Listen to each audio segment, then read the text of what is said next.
for Astrology 1. So yeah, so when you hear someone saying a story like that and you hear those kind of words, we're definitely in Saturn territory.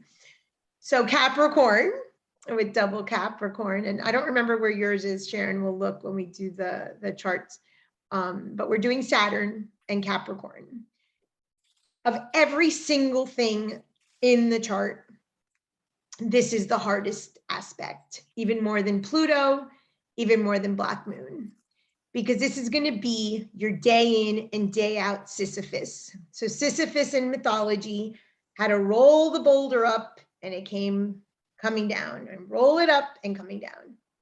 This is an area in your chart, day in, day out, never goes away. The lesson until the day you take your last breath. It is always a restricting, limiting lesson. It is the death of you. So let me bring up the archetype map, and then we'll talk more about the myths. And okay, so here it is. Looks like an H, and we see the cross. It's the cross we bear. We'll talk a little bit about the skinny cows. I talked about those last week. So look at where it kind of sits. It sits opposite Uranus, which is rebel, chaos, freedom, independence, what we all want. Saturn castrated his father. Here's the little testicle, it fell into the earth, and he assumed the reign. And then it sits opposite Jupiter, which was his son who dethroned him. So the theme here of dethroning is very prevalent. If you look at the relationship between freedom and castration, that's the word of Saturn. Where you have Saturn, you are castrated, you are limited, you are restricted, you are conforming, you have to bow your head, you have to be humble, it rules the knees. There's no way around it.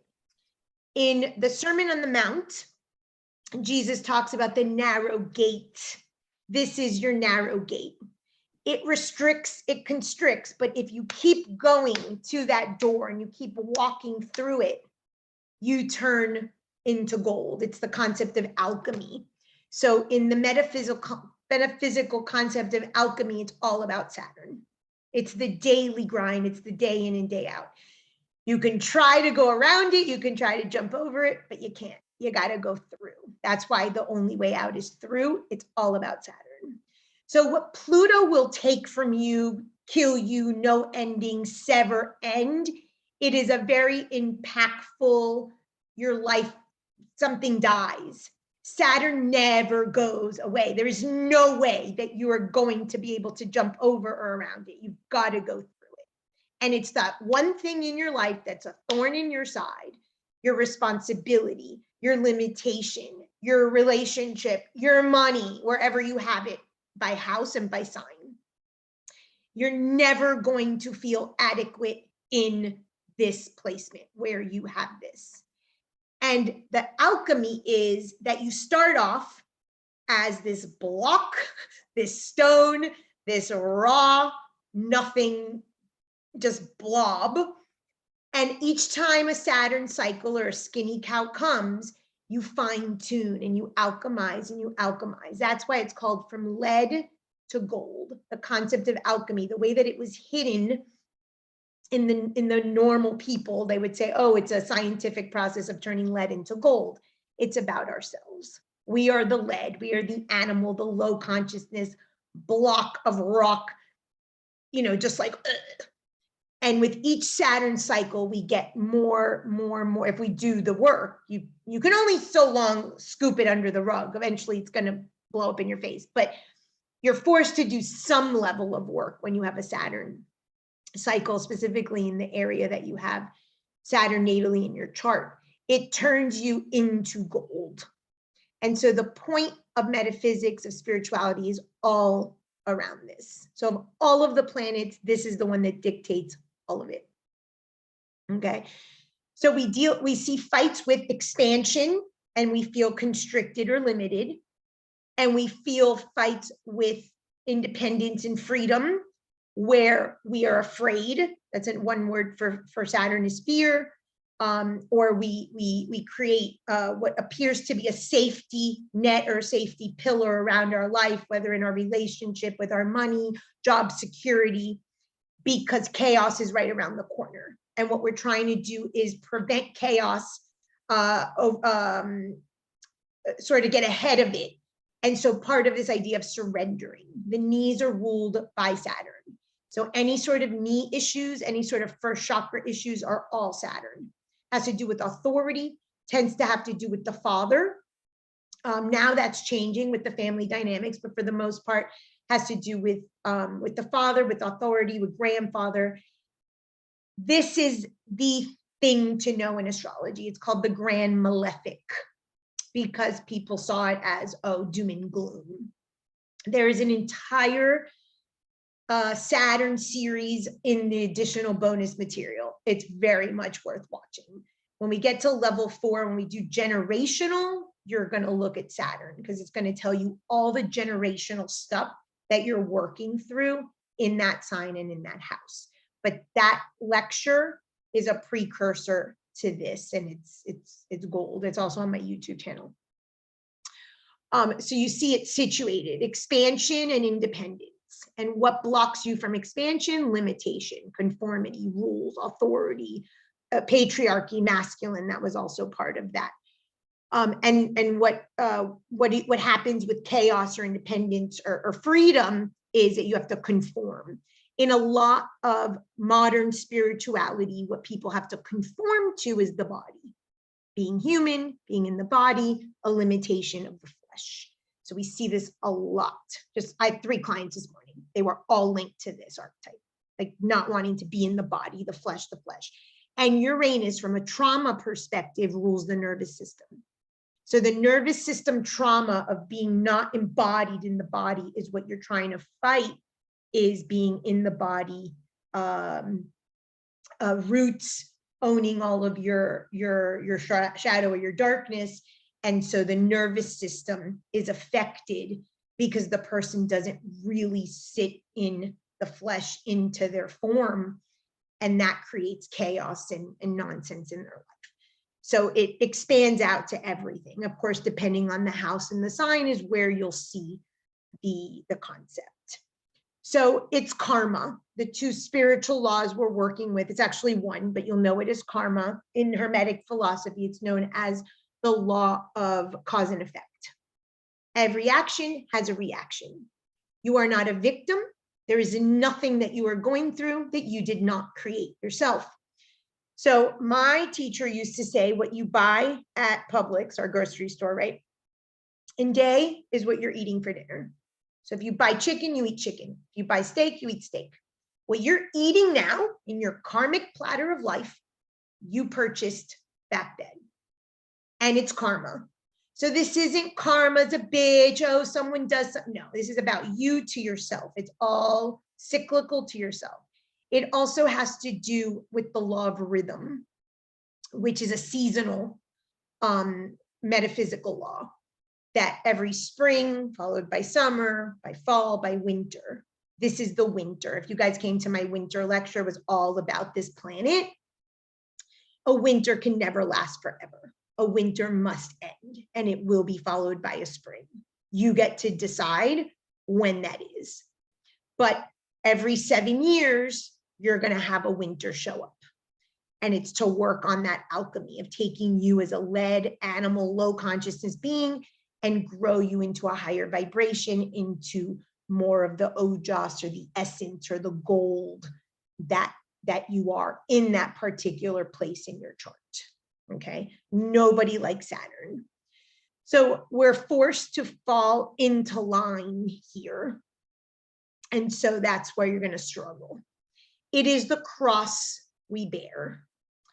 So in Alice Bailey's Labors of Hercules, I'm pretty sure it's Labors of Hercules, in the Capricorn myth, which has to do with the Hercules goes into the underworld. And as he's going to defeat Cerberus, Hades' 3-headed dog, he sees Prometheus. And he helps Prometheus. part of what this teaches us is we bend, we surrender, we conform, because we realize that other people are also in pain. May not be our exact pain, but everybody has a Saturn somewhere. Everybody has a wound somewhere. Everybody has something restricting them somewhere. Nobody in this life is free of Saturn, is free of pain, is free of the lesson. We're all here walking this earth school to burn some karma, whether we know it, care about it, want to know what it is. We're all here, and pain and suffering is part of this world.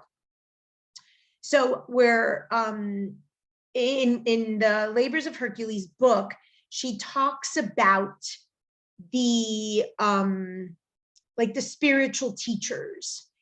And this is Capricorn, it rules Capricorn. And the opposite, which is the 4th house, is the moon, which is Cancer. So this is the Jesus myth in many ways. Jesus was born into a manger. We talked about that in Cancer, low consciousness, family, those are your roots. You don't want to look at those roots and see that that's you, but that is your crap. That is your sort of lead that you come from. You cannot escape that. That is what you are. And if you don't embody that tree and own that those are your roots, then you're going to have trauma and anxiety and nervousness and depression and all the things that come, because you don't want to come into the body and say, okay, those are my roots. That's my manger. That's my animal consciousness. That's my shit. So that's why it's opposite. This is also what Jesus talks about as the wide door when he talks about the Sermon on the Mount, the mass consciousness. Are you doing what everybody else is doing? Are you doing what's easy? Are you living just by vanity and image and what people will say and conventional morality? Or are you really checking in with yourself? This is boundaries. This is self-worth. This at a high, high vibration is the king. You want to be the ruler. You want to own yourself. You set boundaries. You say no. You have self-worth. You don't give more than what you need to give, and you don't give less than what you have to give. So those two work together, this wide door or animal consciousness and a refined Saturn. Nobody starts refined in their chart. That's with every 7 years. We get better and better and better in that area of our chart, hopefully, if we do the work. And that truly is the king. In the old systems, pre-Pluto, pre-Neptune discovered, you only had seven planets. There's 7 days of the week. Saturn day is Saturday. That's it. The week started on Sunday and it went to Saturday. They were named after the planets. Saturn was the highest thing we understood in metaphysics and spirituality and alchemy. All of the charts speak to up to Saturn. That was what the gold standard was.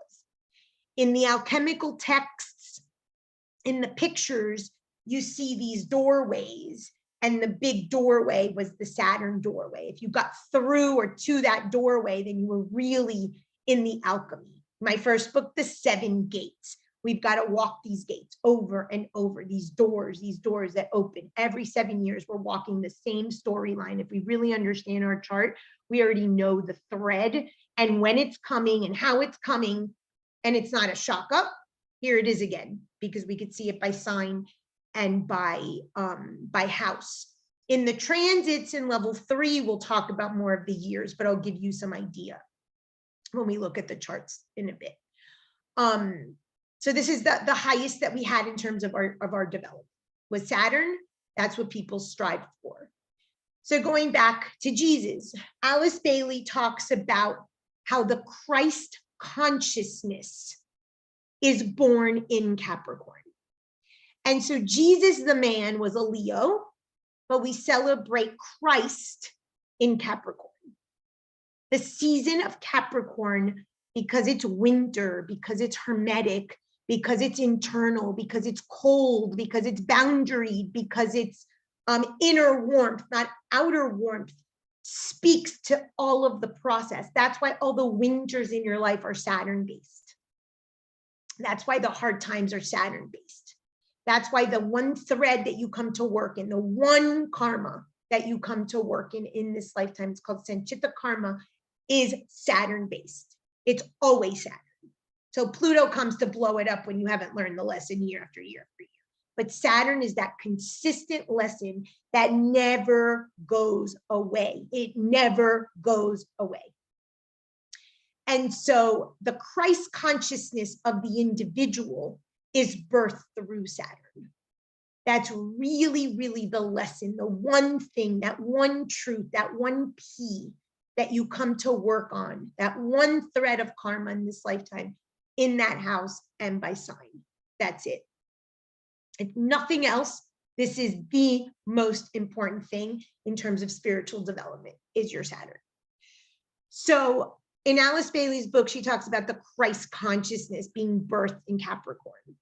So that's why Jesus, for instance, is celebrated in the season of Capricorn, which is Christmas, which pre-Christianity was the Saturnalia. Saturn, the god, reigned supreme for 30 years. A Saturn season is 28 to 30 years, a Saturn cycle. The max you're going to have is 3 in your life. Most people will have 2. They're very, very important, those dates and those cycles. I just forgot my thread. Hold on. So Saturn reigned supreme for 30 years. He was then dethroned by Jupiter. The reason that in our chart, in that house, by that sign or cusp of Capricorn, all of the above, we feel restricted and limited is that we're always trying to overwork, overdo, more, look beyond, see what we can satisfy, duty, overcompensate, be the wise person, the one that they can't rid of, be indispensable, because Jupiter's always looming in the back to dethrone us. So we're in Jupiter in our chart, we just naturally feel expansive, even if we don't have anything. In Saturn, we always feel restricted because there's always that loom of I'm going to get castrated and I'm going to get dethroned. So he was indeed dethroned by his son, 30 years, and there went paganism and in comes Christianity. And so this is God, and this is the devil. Pluto is also the devil. There's a shared devil there. So this is just something that just makes us just constantly feel restricted. This is a lack of inner safety. Wherever you have Saturn as a safety need, safety, security, you do not feel safe or secure in that house. It's a constant, I need more, I need more. It's a constant dissatisfaction because internally you don't know how to settle into that space that you're enough. It's an insufficiency. It's a dissatisfaction internally. And there's obviously part of the alchemy is learning to meet your own need and realizing that that part of your chart, you find safety there. But there's a very strong drive because you think that the external is going to satisfy the internal. So again, it's a spot that people feel very insecure, insufficient, not enough, dissatisfaction, always limited, restricted. Even if they have abundance, they cannot see it that way. The perspective is one of limits. And again, it's called the Grand Malefic. So that can't be really great. Any questions on that? Okay.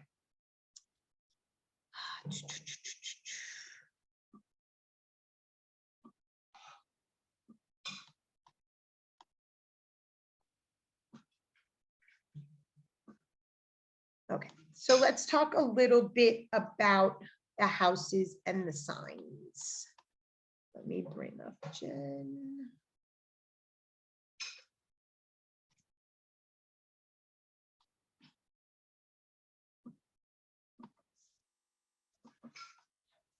And Sharon.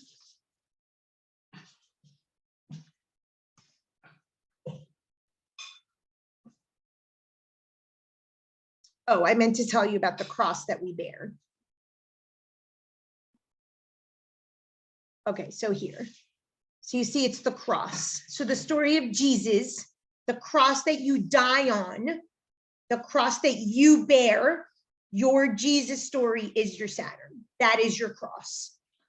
And I'm not saying like a Neptune victim martyr type of cross, although there's an element of that, because if you do not see that it is your karma that you bought for breakfast and now you're just being served what you bought in, last month, last year, or last lifetime, then you can stay in a victim. And there is obviously a victim nature to that, but it's the cross that you bared because that's what your soul chose to work through on this lifetime. So that's why you see the cross. So again, part of this this Jesus story is found in this archetype, and then the Christ consciousness. Trying to find the Capricorn symbol. Can everyone see this? It looks like a VS. Can you see that? The symbol of Capricorn. I can see it. So that symbol, and Alice Bailey speaks about this in the Hercules, Labor of Hercules book, under that myth of Capricorn and Prometheus. And she says that nobody, and it's true, the symbol for Capricorn, not the Saturn symbol, but the symbol for Capricorn is like a squiggle. You never really know what it's going to look like. And if you Google, you'll see different variants of it. And she calls it the signature of God, because only you know your devil, only you know your suffering, only you know your pain, only you know the cross you bear. You don't know how to walk in another's shoes, even if you have the same exact chart. It's your version of how you live out that. But that pain, that suffering, that cross, that death, that thing that is yours, so personal, is what makes you you, and what makes you the Christ consciousness, what alchemizes your low-level consciousness and animal consciousness into higher consciousness. And it's the signature of God that makes you you. So it has a very unique significance. This does not mean, it has nothing to do with Capricorns have the signature of God and Capricorns are chosen. It's not about that. But this Christ consciousness happens through where you have Capricorn on the cusp, planets in Capricorn, and of course your Saturn. That is the significance of Jesus as a teacher in our chart.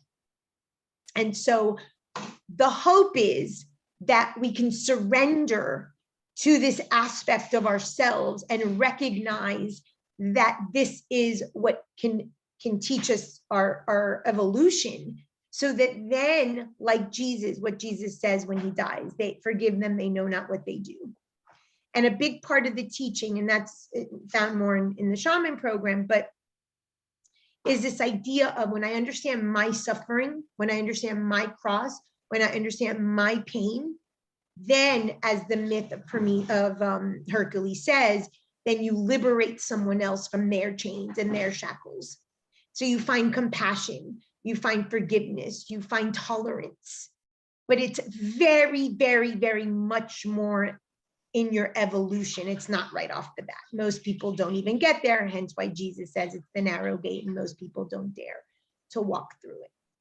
So when we're encountering a Saturn cycle, a Saturn transit, a Saturn in our chart, we tend to be, oh my God, the cross I bear, I'm suffering, I'm in pain, I'm wounded, the victim. That is the tendency that happens, rather than us recognizing, oh, if I can overcome this or gain consciousness around this that I created for myself, then I will understand and perhaps serve another. So if you don't remember the myth, when Hercules goes down to the underworld, he sees Prometheus, and Prometheus was shackled because he stole the fire from the gods to bring to the humans.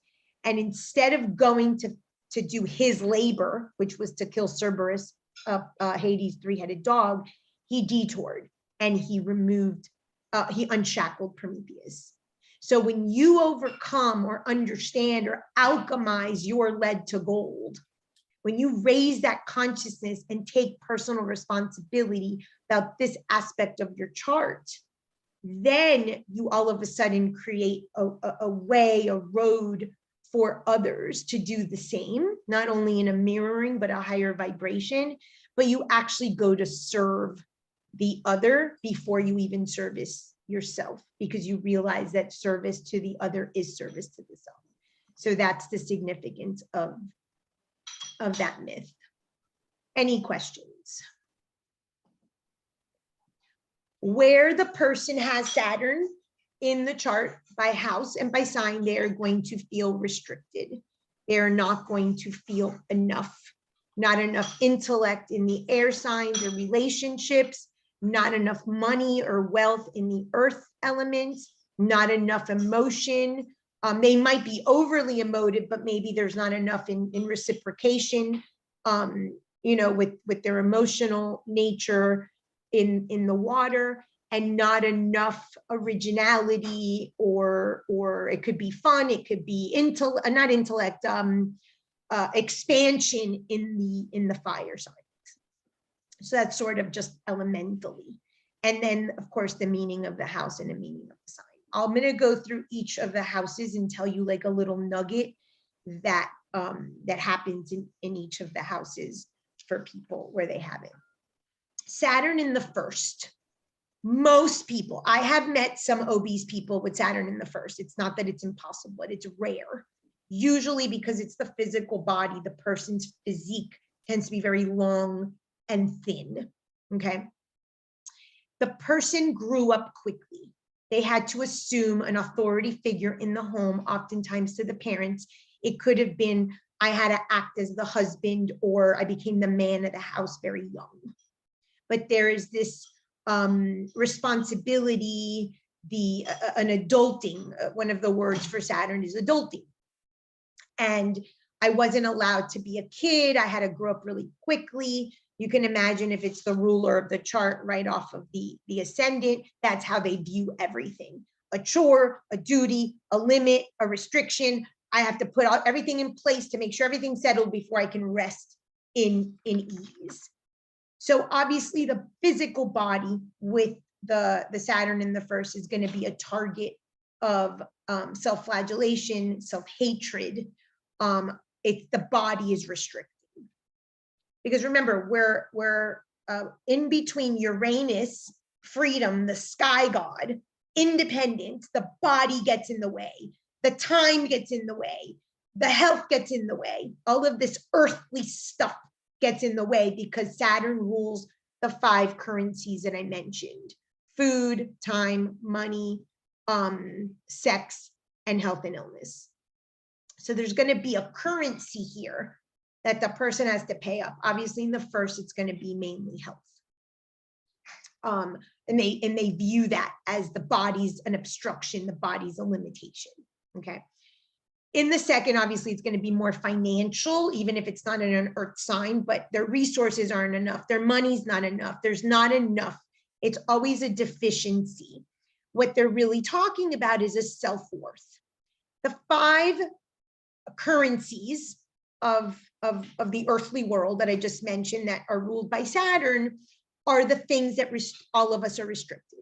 We can only eat so much. We can only have so much sex. We only have so much time. We only have so much health or illness, and we can only have which one did I? Money. We only have so much. These are finite resources. So if your independence, Uranus, is castrated because you have a finite resource of one or more of these 5, wherever you have that in the second house, it will maybe manifest as the person's money, but it's a self-worth issue. Wherever you have Saturn, you have a self-worth issue. You don't know your place. You don't think you're enough. There is a dissatisfaction. There's an insufficiency. It does not matter how great you are, because part of the Saturn myth is that he's constantly trying to get back on the throne. So you might be the hardest worker. You might be the best spouse. You might be the richest billionaire, but you're in a constant state of, I need more, more, more, more, because the archetype is insufficiency, limit, restriction. This is a block I have from the sky, from the unlimited amounts that are found in the heavens. Saturn rules the earthly world, and the resources in the earthly world are finite. You will never, it's not a Jupiter, that even if you have, like I said, the $20, you feel like, oh, I got 20 bucks. You will never feel that in the Saturn placement. So it's a self-worth issue. So especially if Saturn is in the second, the person might say, I have no money, or I barely make it with my money, but really what they're speaking about is I have no self-worth.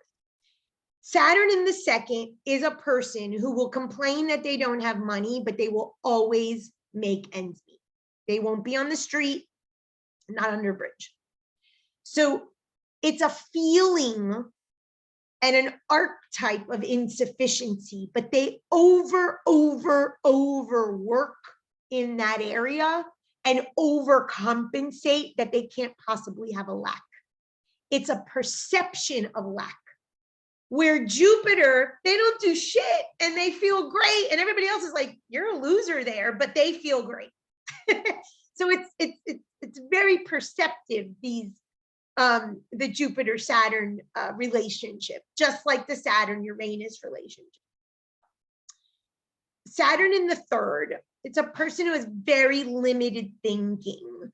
It's their way or the highway. Now, this is someone who could study well. This is a person who can get straight A's. This is a person who can K through 12 be valedictorian, because obviously it's discipline and structure and limits and timeliness, and they're the board, president of every club, and they get straight A's. That could be. This isn't a placement of ADD. That would be a Jupiter or Uranus, a Saturn in the third, but it doesn't necessarily mean that they're very open-minded. They're limited, and then of course the sign will tell you in what area, but the third house being the restriction. Saturn in the third, so Saturn anywhere. Okay, Saturn anywhere is death. So wherever you have Saturn, there is an energy of death. Saturn in the third, one of your siblings can die. Saturn is also someone older. When you have Uranus, which we'll do next week, there is a younger person energy there, a youthful energy. Saturn is an older person.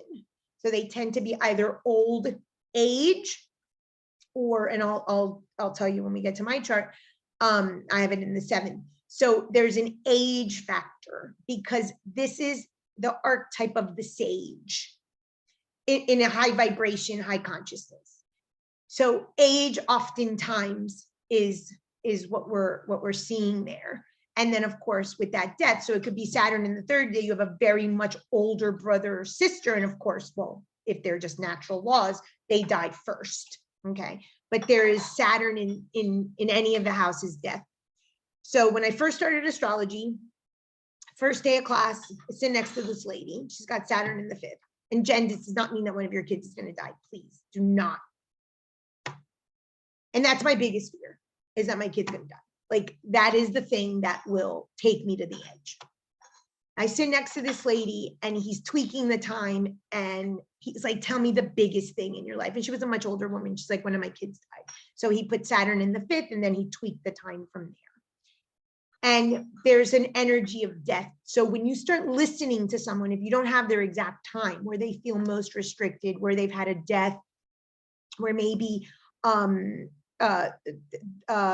died unexpected. It's not a Pluto death that's taken from you. Usually you get some notice, but Saturn will be roaming in that placement.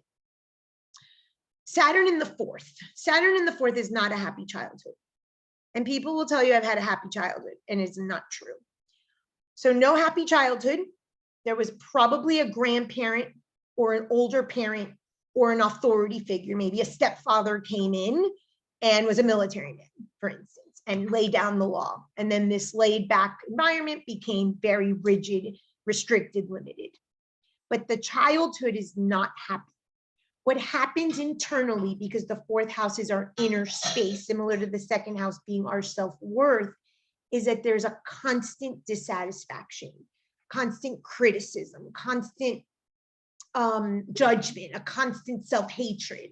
And then of course, we put that onto other people in the family. Maybe we're an uber critical parent, or we had an uber critical parent. The 410 is the parents. And so it's a never happy, the home isn't happy, the whole home is cold.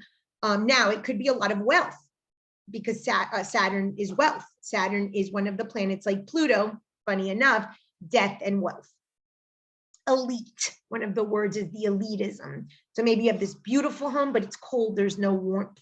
It's a very big building, but where's the coziness in the fourth house? There's no coziness in the fourth house. Therefore, the inner state of that person is cold and frigid and winterized, and they don't feel warm. When we did the moon, I talked about the moon in Capricorn being like this. And one of the images, if you have a visualization, just so you can visualize Saturn in that part of your chart. If you close your eyes and you envision a baby, the baby's in a onesie, in a frozen tundra, in this cabin that is like a shack, in the middle of this cold tundra, there's a barely lit candle and a stale piece of bread. That's what you feel like internally. Your inner child feels like where you have Saturn and Capricorn in your chart. It's cold. I have to meet my own needs. I have to do it myself. No one's coming, no warmth, no food, hungry. And so you could see from a 0 to 100, from a law of polarity, why, especially if someone has an opposition, why there would be such a drive to have more and more and more and more in that house and never be satisfied, because it's the inner state of the child. And so that's from birth. That's from the moment of birth. That's that inner dissatisfaction. And then your story unfolds, and oh, I have a story. Of course I have that because my mom or dad said XYZ, but you were just born with that, because at the moment of conception, just briefly, there's 3 kinds of karma. So Sanchita karma is the karma that the one thread of karma that is woven into every single story, every single pain, suffering, is that one thread of karma that's linked to your Saturn by house and by sign, is the one thread of karma that you've got in this lifetime. In Greek mythology, there are the 3 fates, and Clotho weaves your life from the moment you're conceived, and she weaves the karma, she weaves your fate into every story. It's Saturn. So we see Saturn in multiple mythologies, where it's this idea of karma, whether it's the Vedic mythologies, whether it's the Greek mythologies, is that you got this from conception. So part of where my theory comes from is from that. And it's related to the vibration that you incarnated with, so that you would work that one thread. So it's this idea of a thread. I don't know if you guys have ever seen, is it the Kabbalists? They wear the red thread on their, they have like a little red string. So this idea of the red string, of the red thread, I have my book, I talk about the thread mate. It's karma. It's one thread, one theme, that's it. Your whole life unravels like a sweater to this one space of insufficiency, of not enough, I'm never enough, and it never goes away. What you learn is to go inward and satisfy and realize that it's an internal process, not about the acquisitions externally. Saturn in the 5th could be, Saturn in the 5th, and this one you can relate to, Jen. You have difficulty with fun. Okay. Fun doesn't flow, okay? This is the fun house, the flow, the come as it may. Yeah, no, not Saturn in the 5th.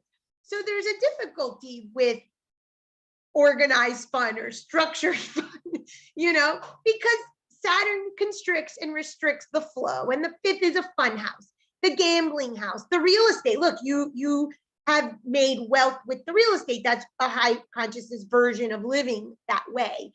Obviously the children, there could be a Capricorn child, but it could also be a child that you have later in life, right? That could be also a meaning of Saturn in the 5th, or losing a child, or having an age difference between one child and another child. So age and wisdom, lack of flow, a restriction. You know, if you're supposed to be in your later years and all of a sudden you have this child, you're like, oh my God, it's restricting all this fun that I'm supposed to have. So you start to see how the person plays it out.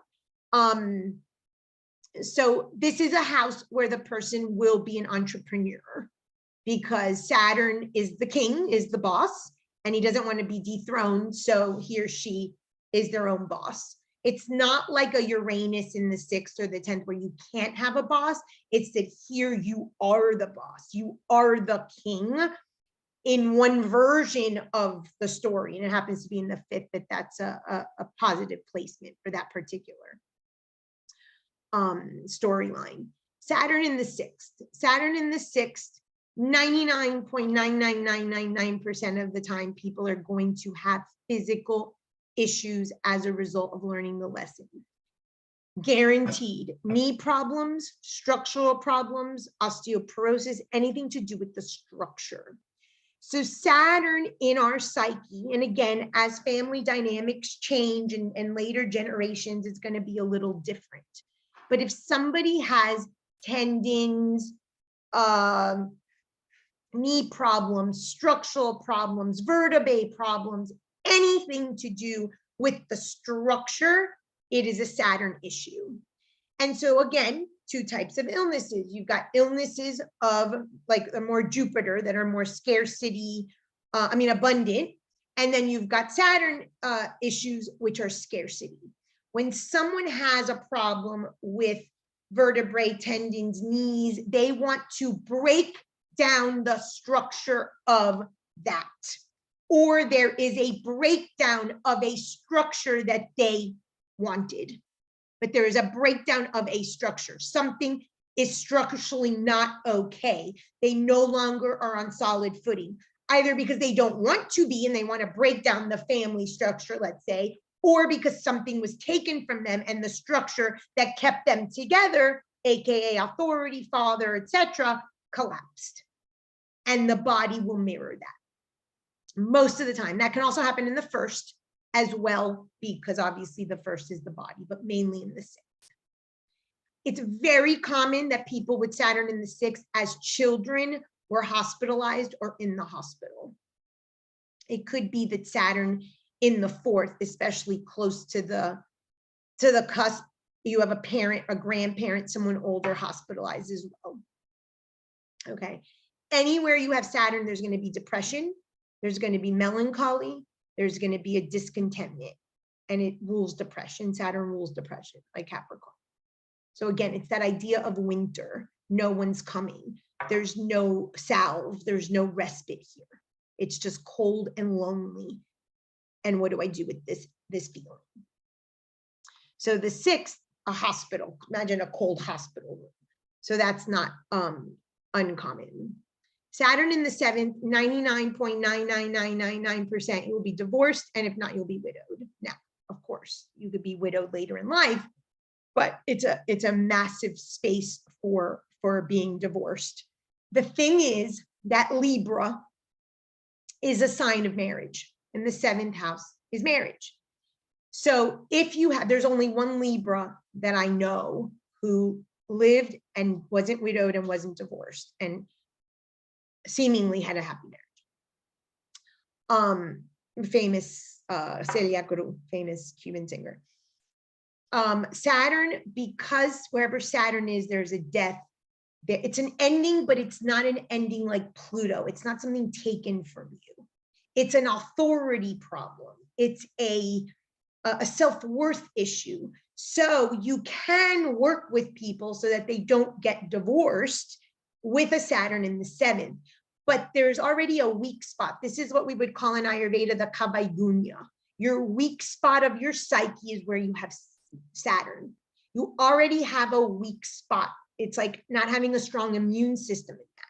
So if you're already weak in relationship, you already have an authority problem with relationships. Maybe you saw your father overpower your mother, then you're already going to be like checked out. Oh, that's my out. It doesn't mean it has to be, but it's very, very likely. Similar to a Saturn in Libra. Okay. Saturn in the 7th. The 7th is the door the metaphorical door of how people enter your life. So with Saturn in the 7th, an older husband or wife, an older partner, older friends, people that have a lot of wisdom or that are older in years. I have Saturn in the 7th. First thing I ever learned in astrology. I went for my reading. He's like, I'm going to tell you 2 things about yourself. You're going to get divorced, and I was recently divorced, and you could be the ruler of your own life. Never had heard those words before. I studied gerontology in my master's degree. Saturn in the 7th. I always hung around older people, older mentors. I'm attracted to older people. This is what you call like old souls. Wherever you have Saturn, you might have old souls or a feeling of an old soul, someone who has Saturn in the 1st, Saturn in the 4th, things like that.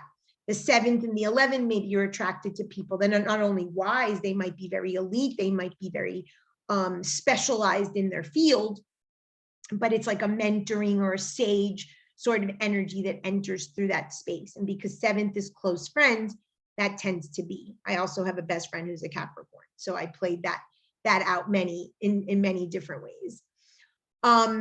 Saturn in the 8th, death. There's, yeah, my daughter's right here, and my 3 kids have Saturn in the 8th. What I experience for them, and they're still young, so I don't know how many different ways, is that their father, Saturn, makes his money, income, 8th, death, oncology, cancer.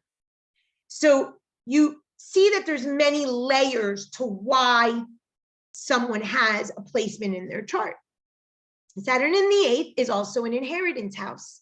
However, not a Jupiter in the 8th. Saturn in the 8th is an inheritance that's going to get caught up in, what's that word? When it gets caught up in the system. It's on the tip of my tongue. Not escrow. Anyway, in probate. Yes. Saturn in the 8th. So you see someone with Saturn in the 8th, you're like, get it out of probate, whatever you have to do. But it's going to be tied up in there for years and years and years. It's that kind of hassle. Saturn is a hassle. You're going to bend, you're going to squirm, but you're eventually just going to have to conform to the law. So Saturn is the law. So here's Themis, Lady Justice. Zeus was married to Hera, as we know. Zeus's 2nd wife is Themis.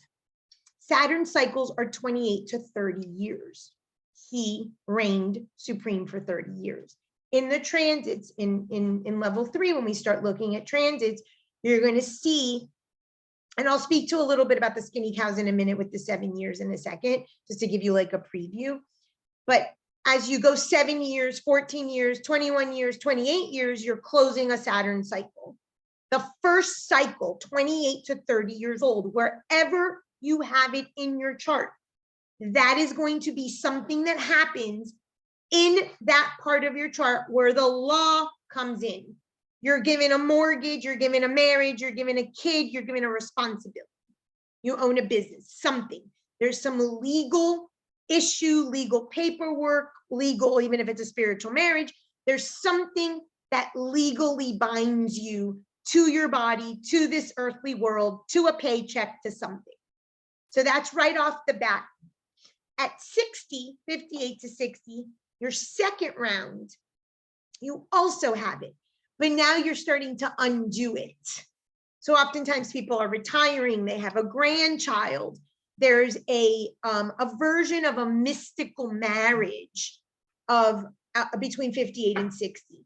In the spiritual adulting book, I speak, the main myth I use is the marriage of Zeus with Themis, because if you're thinking Saturn married to Jupiter, to Zeus, you're finding the midpoint between expansion, Jupiter, and restriction, Saturn. That is a 48 to 52. That is a midpoint where you feel it doesn't have to be too much or not enough. It's just Goldilocks, just right. So imagine how many Saturn cycles you have to go through before you start to maybe even think about justice has been served, in the sense that you're starting to find this midpoint between not enough, too much, not enough, I'm too much, there's not enough resources, there's just enough resources. So it's a layer, it's a dance, which brings me to the fat cow, skinny cow that I mentioned last week. So Pharaoh had the dream, and the fat cows were swallowed by the skinny cows. And Joseph prophesied that Egypt would have 7 years of feast and then 7 years of famine. And what did they do? They planned ahead. He said half of the bumper crops we're going to put away. So when the years of famine come, we have stored resources, and Egypt didn't even feel a bit. We don't do this. The years of Jupiter come, we spend, we drink, we sex, we travel. We're like, whatevs. And then Saturn comes right on schedule. Saturn doesn't miss a beat. Right on schedule. He shows up and he says, pay up. And you haven't stored money, health, communication, whatever your deal is, and he pays up.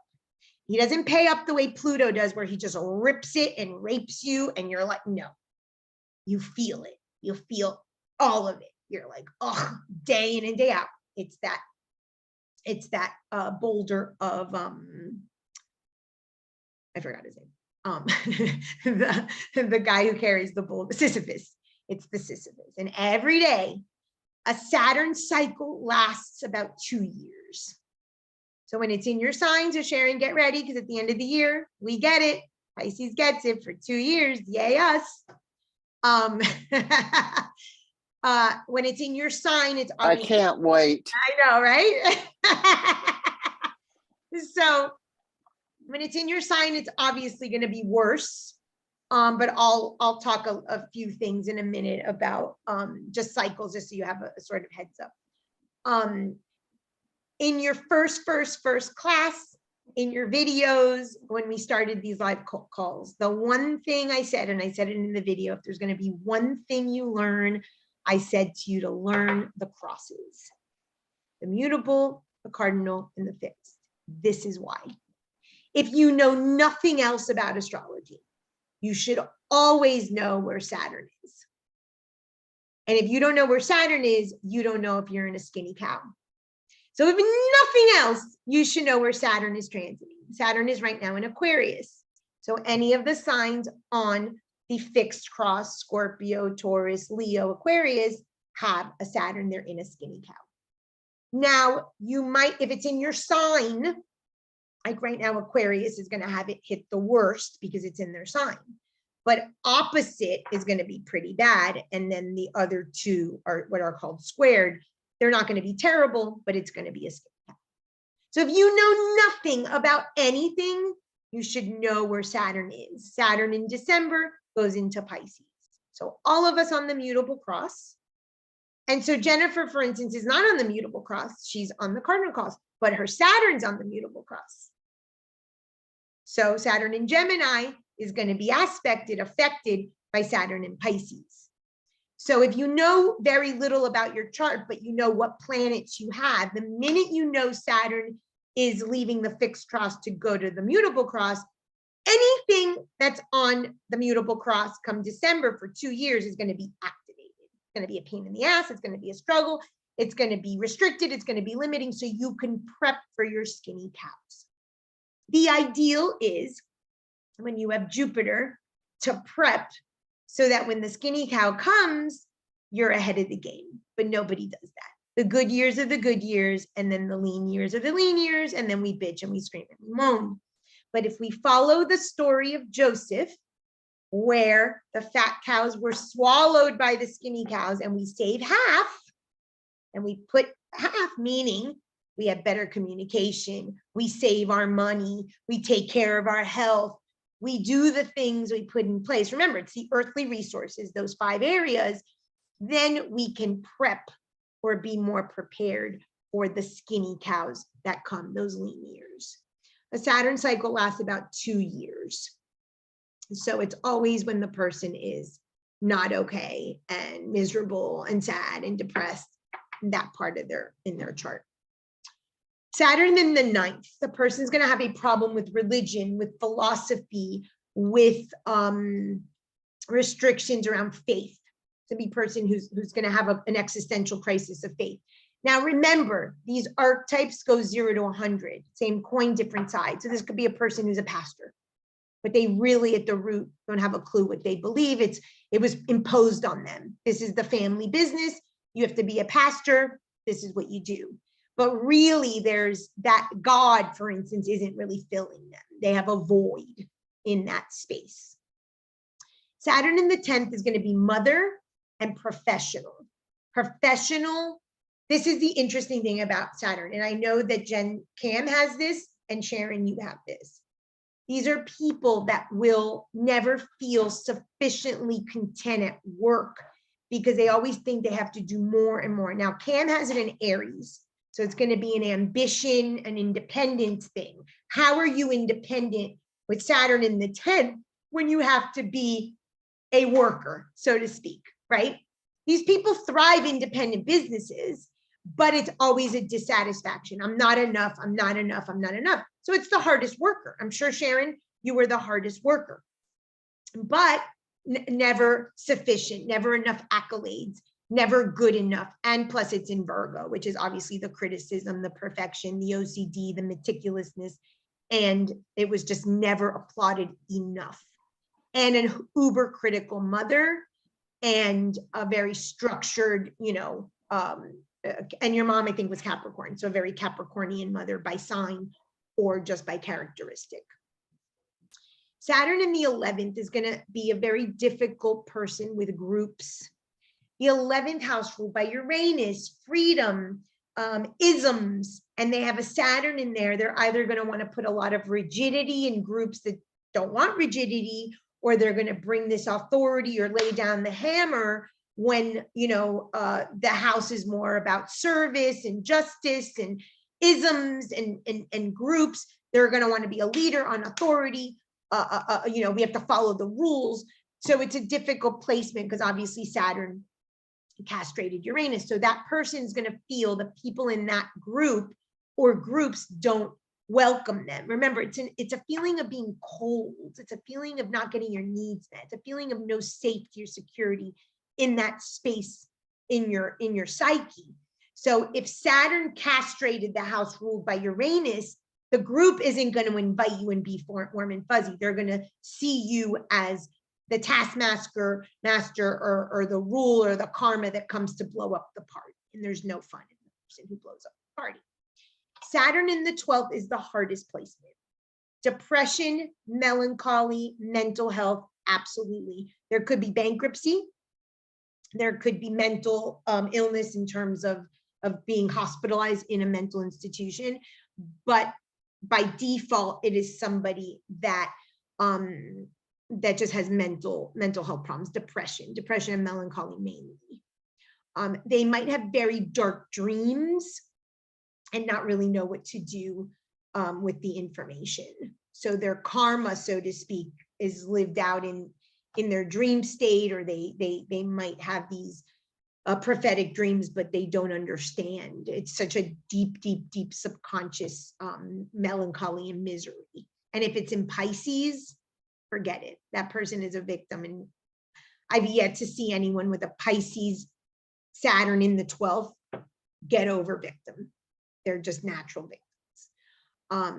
So that's the toughest placement. And there tends to be themes of death, themes of betrayal, themes of dethroning, authority issues, wherever you have Saturn. So imagine in the 12th, where it's the house of hidden enemies.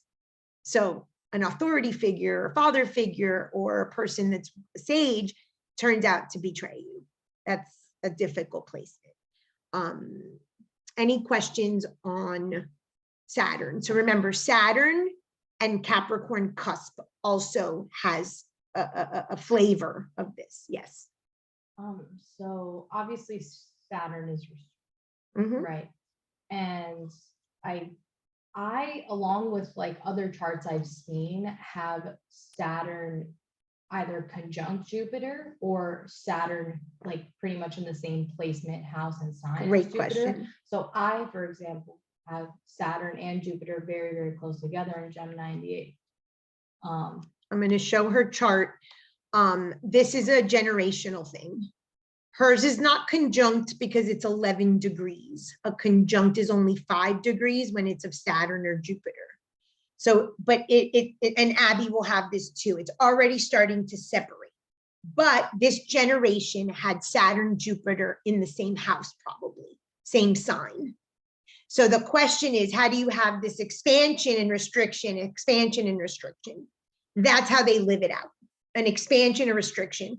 So, you know, silliness here, there's an inheritance, but it gets caught up in probate, right? That could be one example versus a Saturn that is maybe feeling slighted in inheritance, not getting, you'll get an inheritance, but you'll get a crap, or you don't think it's sufficient, do what you're supposed to, versus a Jupiter, you get $20 left in the person's will and you're like thrilled. So it's a perspective shift. But these generations that have Saturn, Jupiter conjunct or in the same house, they're in a constant, you know, brake accelerator, Saturn restriction, Saturn restriction. And part of the job of the native is to figure out how to find a midpoint between that. One of the reasons why I share the spiritual adulting map is so that you could see in your chart the relationships of those archetypes, Sun and Moon, Jupiter, Uranus, Saturn, Jupiter. That's going to tell how you live out that myth, how you live out that story. So you could live it out with a balance of the fat cows and the skinny cows, where there is a sufficient, let's say, inheritance or partnership, because it's the 8th house of other people's resources, either with a partner, a marriage partner, a business partner, and everybody kind of feels, you know, that we tackle the skinny cows together and we tackle the fat cows together. With Saturn, it's usually not that great until later in life when you've learned enough that you're like, oh, this is what's coming. But it's a good question. I'm going to point out I'm actually going to use Sharon's chart for this, even though this is a little advanced for level 2, but I think it's important. Here's your Saturn. Your Saturn is opposite at the same exact degree your Sun. When you have Saturn opposite a planet in your chart, and again, we're going to do aspects in level 2, you're in a constant swing. And it's just funny because here's the 4th house of the parents and the 10th house of the parents. Here's mom, here's dad, the Sun. So you're in a constant battle internally. Authority, mom, dad, structure, 10th house, the image, and the 4th house, me, what do I want? That Mars, my desires. And so it's a constant tug of war.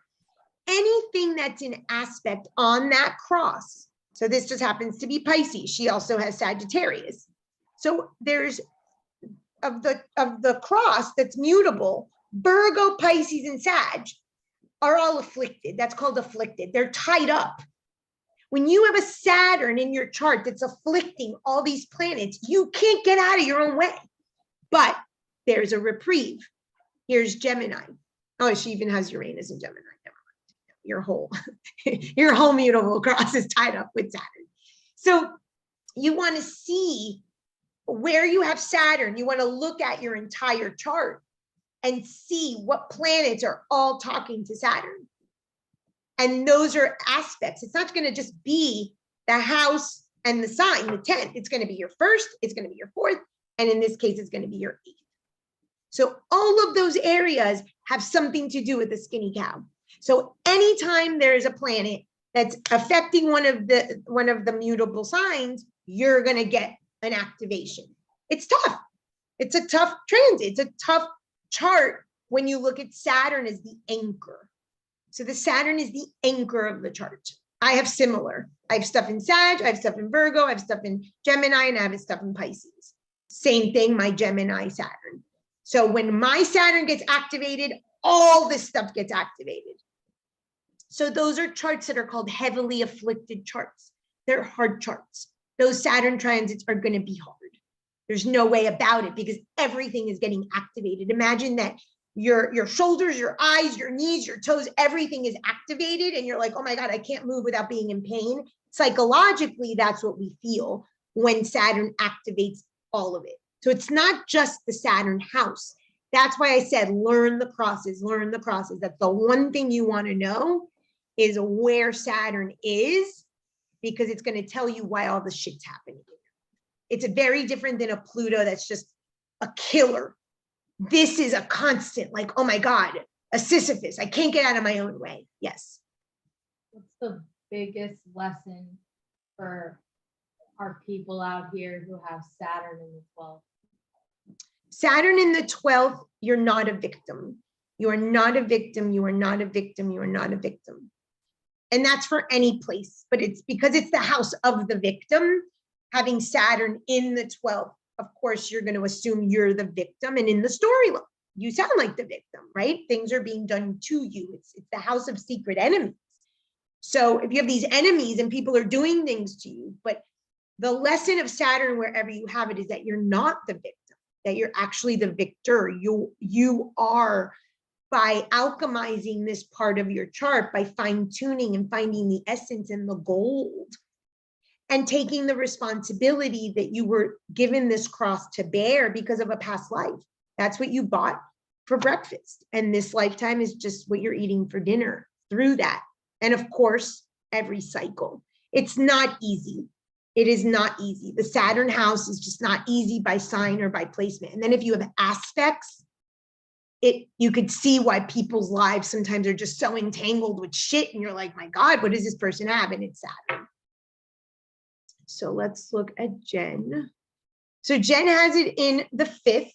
So we joke because we're not fun, light, and bright people. So the Saturn in the 5th correlates. Entrepreneurial in terms of being the king, being wise, being the sage in those areas, being your own boss, those things, you live that out. But look at the opposition. So it's all of this against your one Saturn. And it's at 15 degrees. So you have the Venus, you've got the moon, you've got the Mercury and the Neptune. So that's a lot of opposition. And so wherever you have an opposition with Saturn, that's for any planet, and we'll cover that in level 2, but for Saturn specifically, you have a tug of war in those houses and with those planets, with those archetypes. So of course, if this is the moon, which is your mothering planet, and this is the house of your children, I mean, mothering is going to be a struggle, and authority, and what do I say, and what do I do, and do I nurture, I mean, you can see that in just that one opposition alone. So the Saturn aspects, whether they're squares, oppositions, or conjunctions, are not going to be easy. And Sophia, we looked at, and let's just look at Nicole.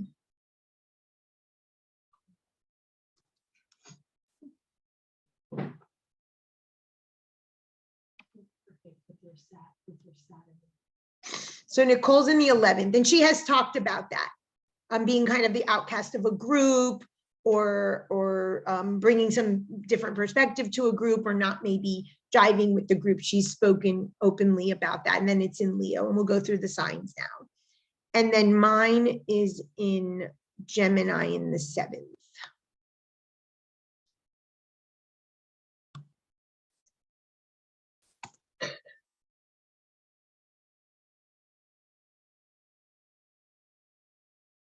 So right there.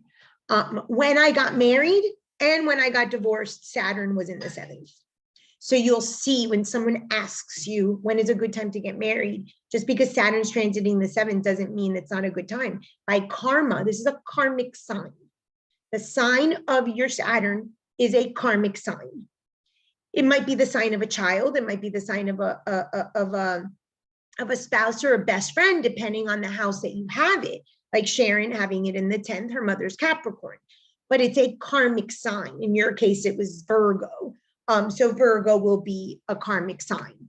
And that doesn't mean that it's bad. Karmic signs bring a lot of good to our life. It's just that there is a lesson there through that sign that you have to learn. So here I have Saturn, I have opposite Sag, I have square, well, I don't have anything in Virgo, just the Earth, and then I have it square all of this.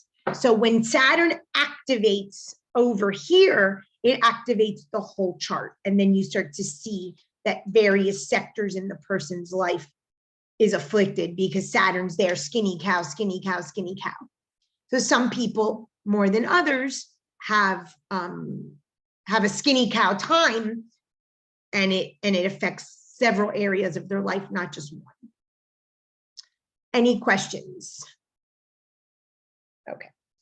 So Saturn in Aries. So if we're thinking about independence, we're thinking about the trailblazer, we're thinking about the I am. Remember, go to the phrases.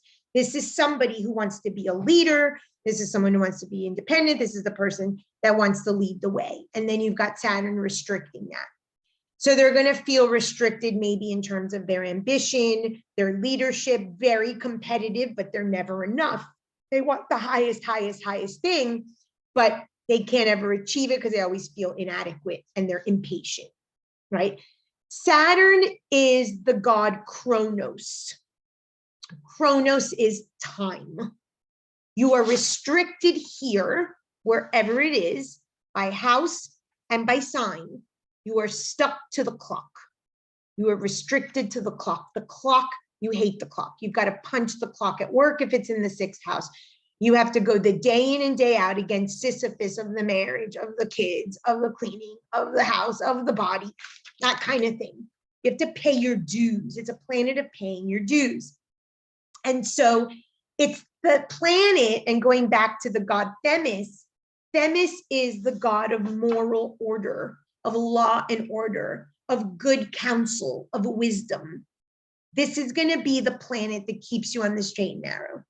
This is going to be the planet that, without you knowing, keeps you in check, says, wait a minute, how do I behave here? What's the right thing? What's the dutiful thing? And if not, the law will see to it, because it's earthly law, not only spiritual law of rhythm and cause and effect, but it's actually earthly law. That's why Saturn in the 12th can be jail, can be bankruptcy, and the 7th could be divorce or legal issues around partnerships in your marriage, in the 8th, tied up in probate. So you see the meaning of the legal system and law and order in the chart in that place. And if you get burned enough there, you don't pay your taxes for 8-10 years with Saturn in the 8th, you're going to jail, or you're going to have a hefty freaking fine, because the law, the earthly law, is going to support the karmic spiritual law. So this is where they get married. That's why Jupiter or Zeus and Themis get married, because the spirit meets the matter in terms of the legality of what the law is. So you can only skirt the law so much where Saturn is, and it's not recommended. Taurus, Saturn and Taurus are people that never are satisfied financially. These people are cheap. These people struggle, and they just don't feel like there's ever enough. This is their Achilles heel. They can't get ahead of kind of this feeling of not having enough. Very persistent in terms of personality. Of course, Saturn rules Capricorn. It's the most ambitious sign. The person isn't going to rest on their laurels in this part of their chart. They can't. They have to not get dethroned. But it doesn't mean that they're ever going to find the adequacy unless they alchemize and turn that to gold. In Gemini, it's an inadequate of intellect. There's not enough books, there's not enough courses, there's not enough degrees that can satisfy a person that has an intellectual curiosity like Saturn in Gemini. We're not enough. Ancestrally and generationally, this is people in the lineage who couldn't finish school, who didn't get to study. So maybe the women didn't get to study, and part of the way you're living out the lineage is by earning diploma after diploma after diploma. That was definitely me. It's not true. It's an inner dissatisfaction. There's not enough mental capacity because you're just an imposter.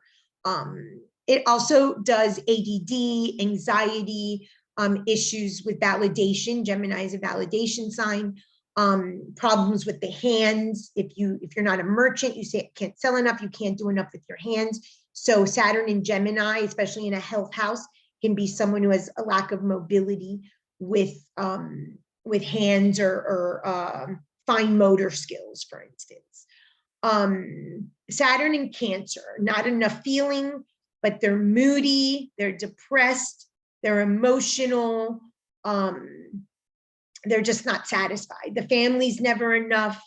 The land of the family's never enough. The not enough emotions, not enough get-togethers, not enough traditions, not enough knickknacks. There's just not enough of the family. This is a very low consciousness placement. Depends on what's aspecting it, where it's afflicted and where. But by nature of Saturn in Cancer, if you're thinking of the high consciousness of the narrow gate of the Sermon on the Mount, and you're stuck in the low vibration of your family, it's hard for you to get out of that. So you're stuck in what I call that beehive, or that honey pot, where you can't find a way to individuate. It's very difficult. That's similar to a Saturn in the 4th. Someone with Saturn in the 4th just may never be able to leave home. They're not the prodigal son that leaves, but they're the ones that stays, that's dutiful, but then they're resentful about it. Saturn in Leo is a leadership and an ambition placement. These people need recognition. These are the people that will walk out of a job if you do not recognize them. You constantly have to stroke a Saturn in Leo. Saturn in Virgo, perfection, perfection, perfection, perfection. OCD, perfection, perfection. Judgment, criticism, perfection, perfection. Saturn in Virgo is also like the Virgin Mary. So having Saturn in Virgo, Sharon in the 10th, mom could have lived that role, right? The Virgin Mary, in the Hispanic tradition, the Virgin Mary is even bigger than Jesus. Like, it's that level of like, oh my God. So that's how the mom was viewed, but maybe that's also the matriarchal energy that it may not be, because it's the 10th house of your mother, not you as a mother. So we may see something and we want it and it's not reciprocated. At work, for instance, the perfection or really timely and always turned in your lesson plans, things like that, because you were ambitious. Saturn in the 10th is the placement of Saturn, which is ambition. But in Virgo, could have like that perfection or OCD. Everything had to be meticulous. Saturn in Libra is the sign of the lawyer. People that have Saturn in Libra, law, no matter what house, that's the sign of the lawyer. I had an editor once, and she's like, I'm a moon in Capricorn. I feel like my battery's about to die. Give me a second.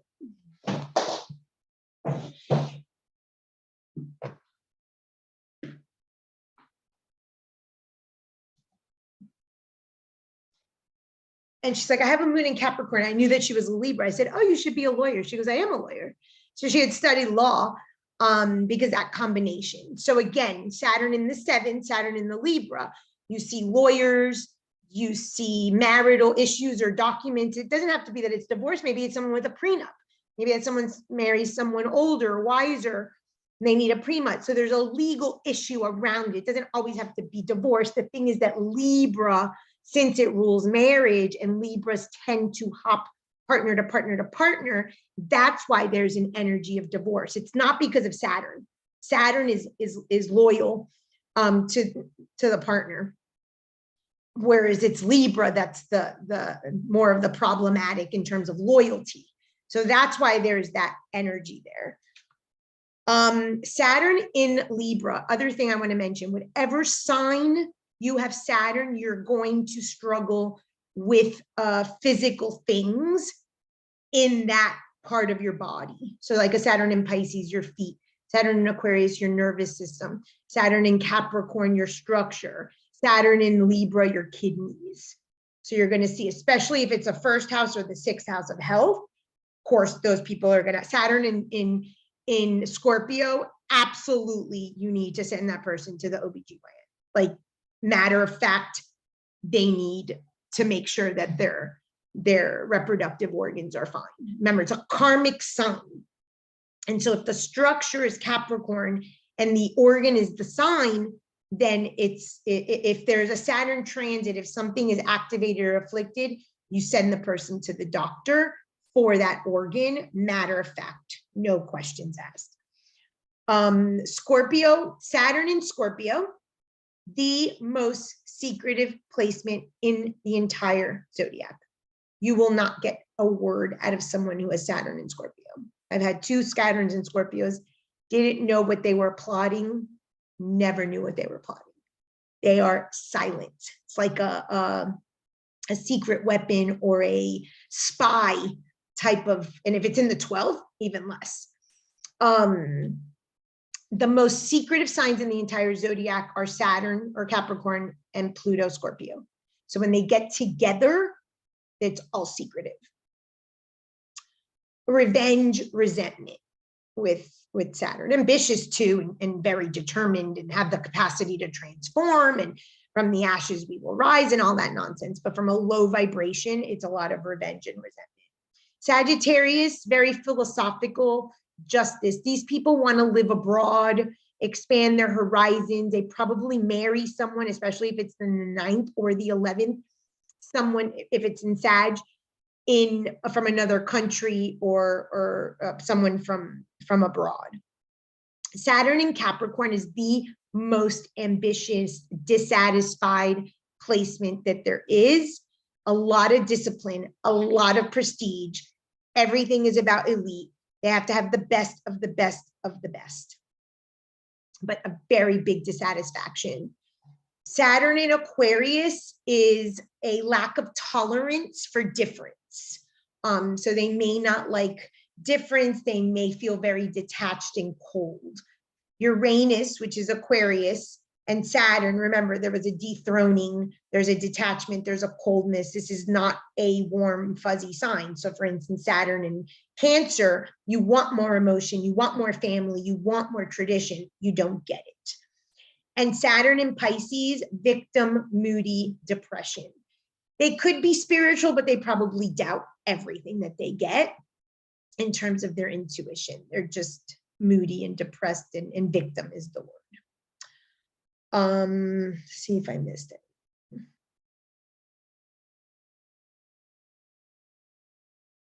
Any questions?